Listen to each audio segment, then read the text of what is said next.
Good morning and Happy New Year. I was thinking about this today. This is the 22nd time I've said Happy New Year to you over the last 22 years. It is great to be with you again on this new year together. Well, even though we're in a brand new year, it can still feel like business as usual, right? Same routines, back to work tomorrow, same pace of life. And for those who are deeply connected to the local church, it can sometimes feel like not much has changed since the pandemic 6 years ago, right? In many ways, it feels like the church has been coasting. And the problem with coasting is we're usually going downhill, which means we're not helping people grow in the way we all hoped and prayed. Churches across our country are still feeling the after effects of COVID. People attending less consistently, serving less often, and hesitating to take intentional steps towards personal spiritual growth and community. But the good news is this, right? It's a brand new year and a fresh start.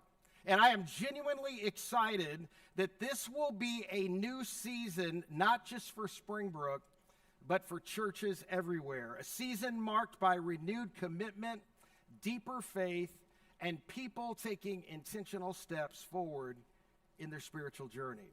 So on this fourth day of 2026, I want to talk to you about vision. Now, vision is a deeply biblical idea. Throughout the Bible, we see that Christ followers move forward best when they have a clear picture of where they're headed. Interestingly, though, this isn't just something that we find in the Bible. Psychologists tell us that there are powerful benefits for individuals and organizations when there's a compelling vision. Organizational psychologists even have a phrase for it. They call it the clarity of vision. And this applies not only to businesses and churches, but to each of us personally. The first implication of having clarity of vision is clear vision provides direction in our lives. It gives us a goal to aim toward. It sparks hope and enthusiasm and forward momentum. Now, the same is true for us as a church. At Springbrook, our vision is simple but life-giving. Springbrook exists to create environments where people can find Christ and grow in their faith. Those environments are physical, emotional, and spiritual. Right, we want to be a safe place where Christ followers can grow deeper and where those who are still searching can take meaningful steps toward discovering just how much God loves them. And that vision includes everyone, adults, students, and children. See, because we're hardwired for progress, we're made to grow, move forward, and to become. That's why vision matters so much. A clear vision answers the question of where we're going and helps us to understand who God is calling us to reach. And when we begin taking steps forward, even small ones, it produces something powerful. Progress creates positive emotion. It creates momentum. In other words, clarity leads to movement, and movement leads to a momentum that is sustainable. Another benefit of having clarity of vision is clear vision provides focus. Now, we're uniquely wired this way. We're the only living creatures with the ability to imagine what does not yet exist, right? When our focus is aligned with a clear vision, it gathers our best thinking, creativity, and energy and moves us forward with a vision that becomes a reality. Clear vision doesn't just inspire us, it helps us aim our lives, our efforts, and our faith towards something that truly matters. The third benefit is clear vision creates alignment. Now, we often think of alignment only in organizations or teams, but this is also deeply personal, right? Without clear direction, freedom can actually work against us. See, clear direction brings our time, our energy, gifts, and opportunities into alignment so that nothing is wasted. Instead, those resources are unified and leveraged towards meaningful progress. Alignment, get it, doesn't restrict growth, it accelerates it. But there's also a shadow side. Because when there's a lack of vision, either personally or as a church, we don't just stay neutral. We experience the consequences. First, we become aimless. Now, sometimes that can look like wandering around in circles. And in a moment, we're going to look at a story in the Bible where the nation of Israel was doing exactly that, wandering without clear direction. But often, it shows up more subtly. Sometimes, and it feels like and looks like drifting. We had every intention of aiming our lives in a certain direction. Remember? We had a future, our faith, our family, our finances. But over time, we intentionally stopped aiming. In other words, we lost focus. And without realizing it, we're no longer headed where we originally intended to go. And when you and I become aimless, and we're seeing the results of it a lot in our culture, we become anxious. See, a lack of clear vision is one of the leading contributors to anxiety. When we're anxious, focus disappears, right? We don't know what to do next. We feel stuck. Psychologists tell us it's not that we have no direction, it's that we have too many directions. In other words, there's too many different things to focus on, too many options, too many voices. And because we're constantly scrolling on our devices, we're endlessly exposed to all the things we could be doing, everything we're not doing, everything we don't have but think we should have. And instead of staying focused on what matters most, we become overwhelmed and anxious, living in our imaginations, rehearsing everything that could go wrong. Anxiety almost always begins with worry. And worry is really a misuse of our imagination, right? Think about this. You and I weren't given imagination so we could constantly rehearse our fears. In fact, many times in the Bible, we're told not to fear or worry. Yet for many of us, the reality is our imagination can think up of all the things that could go wrong. But when our imagination is anchored to a clear vision, something changes. Focus begins to replace fear. Clear vision reduces anxiety and helps manage other negative emotions. Psychologically and physiologically, it lowers cortisol levels in our body, which reduces stress. This is why having clear vision and focus for our church and for our personal lives is so critical, because unclear vision causes division and we become divided. When there's no clear vision guiding the way we live, it becomes easy for anyone or anything to capture our attention and pull us in whatever direction they choose. When we begin moving in different directions, division is inevitable. We see it in companies, marriages, families, and yes, even the local church. Without clear vision, we not only miss all the positive outcomes that vision brings, but we also open up ourselves to a very real and painful consequences. Listen to what Solomon wrote in his personal journal in the mid-10th century BC. Now remember, Solomon is considered the wisest man who ever lived other than Jesus. He was also a king and a leader responsible for guiding an entire nation. This is what he writes in Proverbs 29:18. Where there is no vision, the people perish. Or depending on your translation, where there is no vision, the people die. And when you hear that, you might think, well, Matt, that feels extreme. Why would people die without vision? Because the word translated perish or die doesn't mean physical death. It literally means to cast off restraint. In other words, without vision, things begin to unravel. Life starts to run wild. Things get out of control, right? When there's no clear vision, people begin to drift. Direction is lost. Momentum slows. Decline sets in. Everyone rows their own way, and most often, it's not the right way. Simply put, everything begins to come undone when there is no clear vision. Now, sadly, most people don't have a clear vision for their own lives, right? Instead, they end up living out someone else's vision. So here's the important question for all of us on day 4 of this new year. What's your vision for your life? Where are you headed 5 or 10 years from now? And what makes it even more complicated is the sheer number of possibilities available to us today because of innovation and technology. Many psychologists have pointed out that we simply aren't built to carry the weight of endless options at our fingertips. And as a result, we're more aimless, anxious, and more divided than ever before. More than ever, people lack clear direction in their lives. We scroll and we go with the flow. We follow the culture, and eventually we end up somewhere, but not because we intentionally aimed our lives in that direction. And this has had a collective impact on all of us. In fact, even our shared moral compass as a nation is dissipating.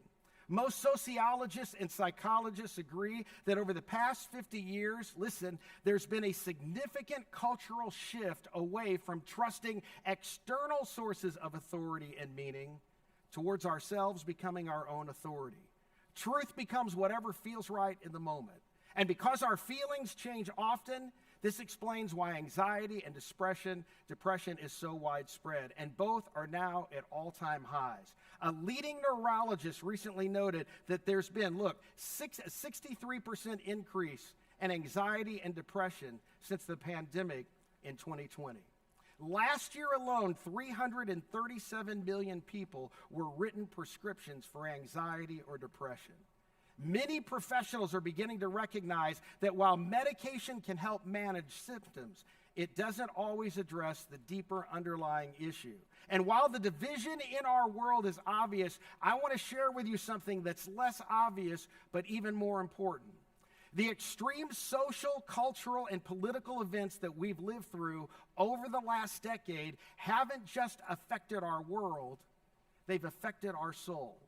More people today feel conflicted, confused, and divided internally, unsure of who or what they can trust for truth, and uncertain about where to look for direction in their lives. And when that uncertainty takes root, the result is predictable. We become more aimless, more anxious, and more divided than ever before. And eventually, this shows up for all of us. Life throws something our way that we didn't see coming, and suddenly things don't go according to plan. And you find yourself thinking, I didn't even intend to end up here. Man, I don't even know where to go from here. Maybe your career didn't unfold the way you expected. Maybe a relationship or a marriage took a turn you never saw coming. Maybe your financial plan didn't pan out, and now you're navigating unfamiliar territory. You're so far off course from where you hope to be that you're not even sure there's a way back.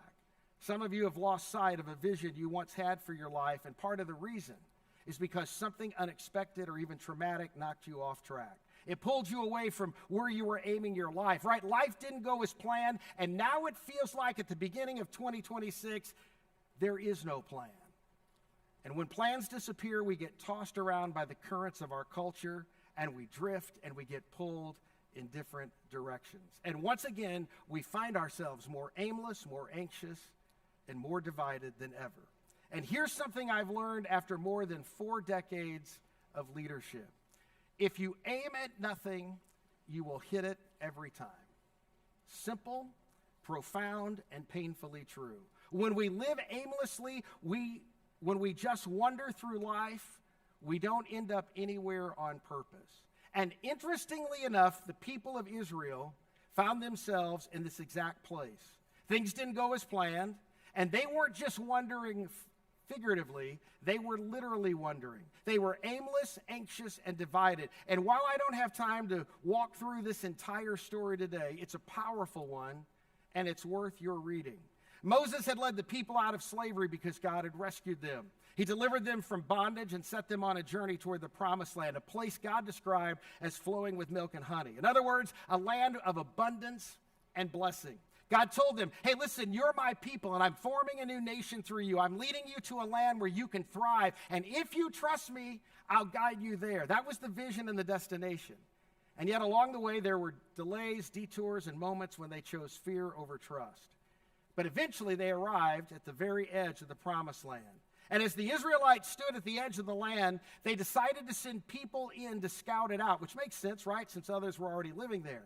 Now remember, God had promised to give them the land, but they wanted to see it for themselves. You know the story. They sent 12 spies into the land for 40 days. They moved quietly, explored the territory, and they gathered what they could. When they returned, Moses asked them, well, what did you see? And they said, it's exactly as God described. It's flowing with milk and honey. It's incredible. But then came the problem. They said, there are giants in the land. The people are strong. They have powerful cities and large armies. There's no way we can take it. 10 of the spies became overwhelmed by what they saw, and they convinced the people that entering the land would be a mistake. But 2 of the spies, Joshua and Caleb, saw the same land and came to a very different conclusion. They said, hey, listen, yes, the land is exactly as God promised. And yes, the challenge is real. But God also promised that he would deliver it into our hands. Why wouldn't we trust him? We've seen the land. It's incredible. Let's go in and take it, trusting God to lead us. But fear won. The voices of the 10 drowned out the faith of the 2. And because of that, Israel didn't enter the promised land. Instead, you know the story, they wandered in the wilderness for another 40 years, aimless, anxious, and divided. Eventually, Moses knew that his life was ending, and an entire generation, including himself, would never see the land God promised. So Moses went to Joshua and said, God has chosen you to lead the people. I won't be going with them, but you must trust God and lead this next generation into the promised land. So Moses dies, and you can imagine the weight of that moment. Joshua is now the leader. 40 years earlier, Joshua had been one of the young spies who went in the land to scout it out. He'd seen it with his own eyes. And now, after decades of waiting and wondering, God speaks directly to Joshua. And what God says is remarkable. He tells Joshua in Joshua 1:3, I promise you what I promised Moses. Right? Moses never got to experience the fulfillment of that vision. But the promise still stands. God says, wherever you set your foot, you will be on land I've given you. Then God gets specific. He gives Joshua boundaries, a clear picture of the vision. Notice, from the Negev wilderness in the south to the Lebanon mountains in the north, from the Euphrates River in the east to the Mediterranean Sea in the west, including all the land of the Hittites.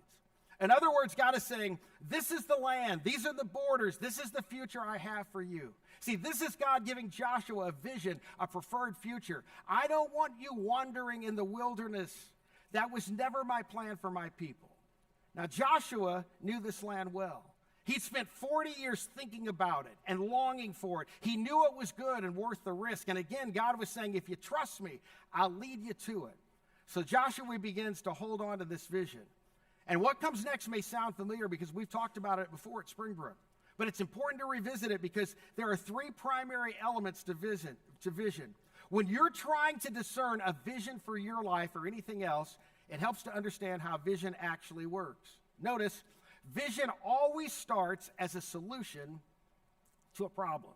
Vision always begins with a problem, something that simply is. And some of you might be thinking, well, man, I don't have a vision. I'm not a vision kind of person.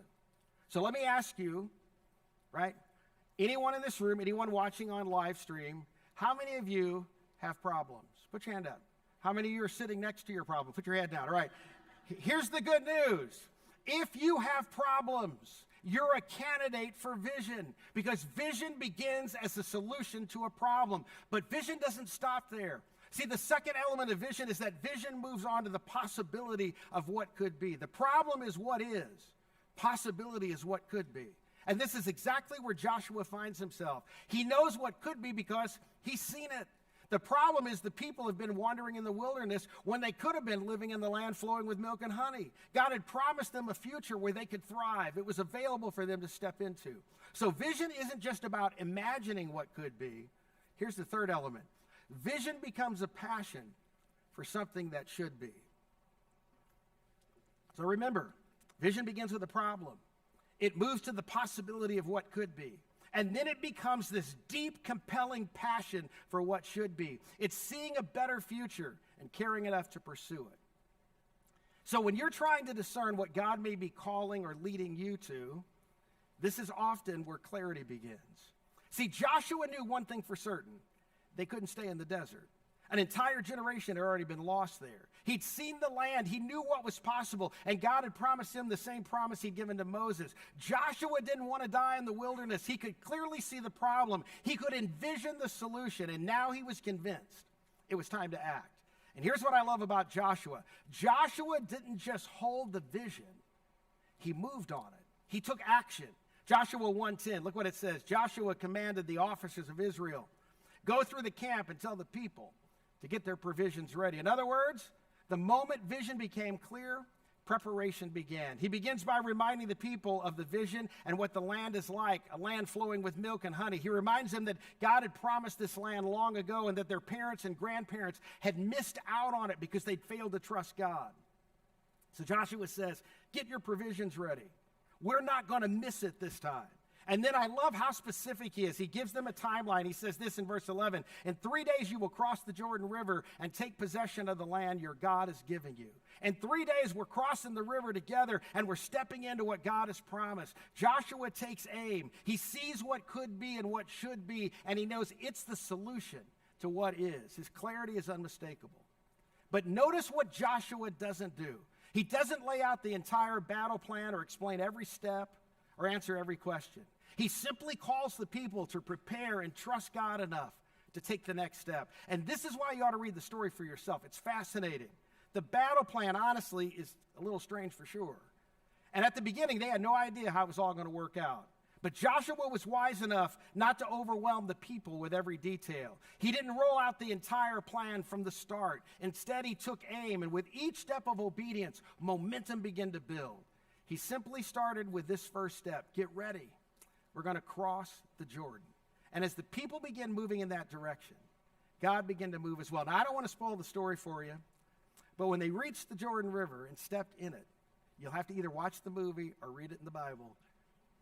Something miraculous happened. They had started walking towards the vision God had given them, and God showed up, because that's what God does. Their courage grew, and they began to move boldly toward Jericho, and the border city fell literally. And from there, they continued to take possession of the land God had promised them, from the Negev wilderness in the south to the mountains of the Lebanon in the north, from the Euphrates rivers to the Mediterranean Sea. It's what we know today as modern-day Israel. And all of it began with the first step. They took aim. They moved toward the vision God had given them, and God met them there. So I want to make this personal for all of us, but I also want to make it practical, right? So here's the first question. Where are you aiming your life? Right? If someone were to observe your life, your calendar, your priorities, the things you give your time and energy to, and then summarize it, what would they say you're aiming at? Because if you're not intentionally aiming at something, chances are you're coasting or drifting. And remember, when you're coasting, you're usually going downhill. And eventually, things begin to break down in certain areas of life. See, one helpful way to think about this is to ask, what's the problem that you're trying to solve in your life? What's the thing that's got your attention right now? Now, that question matters. But here's an even better question. Is it the right problem that's worthy of your life and worthy of your time? So I'm going to say it, okay? It's the beginning of a new year. This isn't about where you live. I hear this all the time, and I'm going to do something I don't normally do. If I could just get out of Illinois, because the land flowing with milk and honey is in the South. Oh, give me a break. Come on. This isn't about where you live. It's not about what you drive or what you own. Those things aren't your worth. This goes much deeper than that. The question is, what really matters? What's the most important challenge in front of you? There are lots of problems in the world, but what's the one that you're uniquely positioned or wired to address? What might God be inviting you to step into, to solve, or to help move forward? This requires honesty, right? It might be something out there in the world, something significant that God is leading you toward, or it might be something much closer to home, something personal, something you've been avoiding, something that isn't going well, and you know why, and it could be your physical or emotional well-being. It could be a relationship. It can involve your family, your career, or your role in the wider world. It might be a habit, a pattern, or an addiction that's quietly wreaking havoc and keeping you from all that God wants for you. See, this is where vision begins, by getting real and choosing to aim your life with intention. And clearly defining the problem is essential. Because if you can't clearly name what it is, you'll never fully see what could be. Vision always begins with honesty about reality. Listen, if you want to organize your life toward what could be and ultimately toward what should be, you first have to understand the problem you're facing. You can't take aim at something meaningful until you know what needs to change. Clarity about the problem gives direction to your aim. And once you know what you're aiming at, you can begin moving your life intentionally in a direction that truly matters. Now, for some of you, this isn't entirely new. You've already been aiming at something, right? You had a sense of direction, but somewhere along the way, you got off course. So here's your question. How is your focus on that thing? I mean, at one point, you had clarity. You knew the kind of person you wanted to become. Instead of just looking for the right people in your life, you were focused on becoming the kind of person others want to build a life with. So let me ask it this way. Whatever you're focused on right now, is it truly what matters most? And if you say it is, could we find evidence of that focus? Here's what I mean. Would it show up in your calendar, your bank account, your schedule, your time, your best energy and effort? Are those resources being leveraged toward the preferred future that you say you want, towards the vision you believe, maybe even the vision God has placed in front of you? Or are you easily distracted, pulled away by other wants, your own or someone else's? As you scroll and search through endless opportunities for investing your time and energy and attention, are you still aiming at what matters most? Which leads to this question. Is your life really in alignment with who you say you are and what you say you believe? And this has far less to do with what you look like on the outside and more with what you look like on the inside. Are your mind, heart, and will aligned? See, the Bible teaches that our minds, our thoughts, and our beliefs are meant to shape our emotions and our convictions. Those convictions then guide our will, our action, and our decisions. But for many of us, right, we reverse the order. Listen, we allow our emotions, our anxieties, our impulses, our fears to determine what we think and believe. But that's not how you and I were designed to live. You and I were designed for truth and belief to lead your emotions. This alignment is how vision actually gets put into practice. And when our inner world is out of alignment, we eventually become aimless, anxious, and divided. We stop aiming at anything meaningful, and before long, our lives are driven by whatever feels good in the moment or whatever promises quick relief today, even if it pulls us off course tomorrow.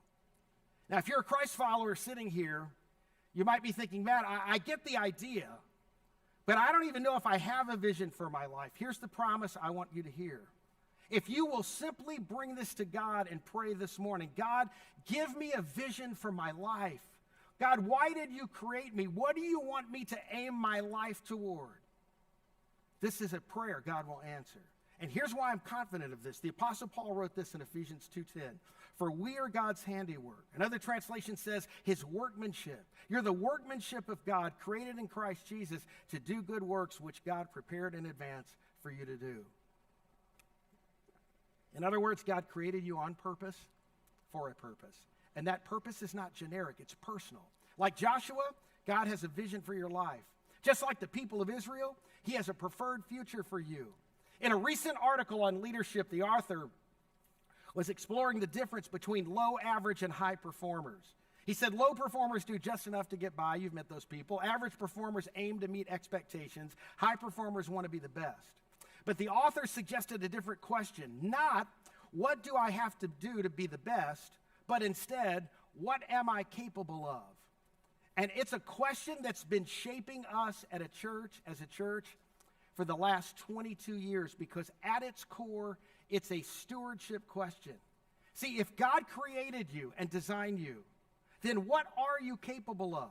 What kind of change could you bring to your family, your friendships, your workplace, our community, and even to the world? What kind of impact could you make that would be so meaningful, so significant, that it would be worth aiming your life at? I'm telling you, look at me.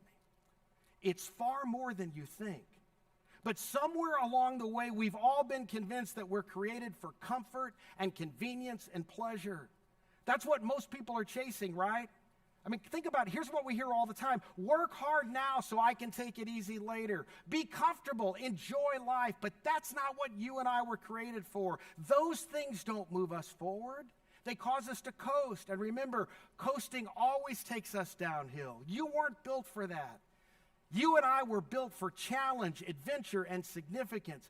Every great story is never about people lounging in luxury with no resistance. It's about people stepping into something difficult, meaningful, and extraordinary.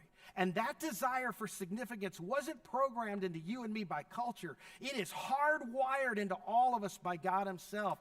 You and I are created in the image of God. And the very first thing we learn about God in the Bible tells us something profound about who we are. Genesis 1 wasn't written just to explain how the world came into being. It was written to reveal who is behind it. And what do we see? Go back to Genesis. The Spirit of God hovering over the dark, chaotic waters. And what does God do? He brings order out of chaos. That's what you and I were designed to reflect. You were created to step into brokenness, confusion, and disorder, and with God bring life, meaning, and restoration. Listen, you have no idea what you're capable of until you aim your life at something significant, something challenging. And when you do, it often turns into the adventure of a lifetime, an adventure worthy of the God you and I serve and worthy of the God who created you. Some of you have discovered this almost accidentally. The very thing you thought would take you down or take you out actually became the thing that brought out the best in you. Right? Look at me. You didn't just survive it. God used it to shape you. See, that raises an important question. What is it for you? There's something worthy of your life. And if you ask God, He will show it to you. So take aim. Make sure it's worthy of the one who created you, because that's who you are. You're the workmanship of God. You see, at Springbrook, we have a vision and a conviction to be an outward-facing church, a church that intentionally invests in people who are far from God. Now, I'm going to say something I've never said before. We don't even know if it's fully possible, but we've decided that aiming too high is better than aiming too low. And the same is true for your life. So here's the question. What are you aiming toward? What could you aim your life at that would be worthy of the extraordinary handiwork of God who imagined you, formed you, and brought you into being on purpose? Listen, Springbrook, take aim in 2026. Listen to this song.